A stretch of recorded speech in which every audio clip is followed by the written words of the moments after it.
बस ये तो फ्रेंडली ट्रिप है।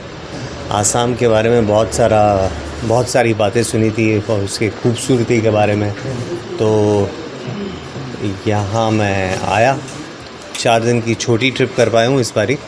चाहता हूँ कि अगली बारी मैं अपने फैमिली को लेके आऊँ और ख़ास करके काज़ीरंगा और शिलोंग वगैरह उनको घुमाऊँ, जो मैं घूमा हूँ इस बारी, और उसके अलावा और भी कुछ करूँ।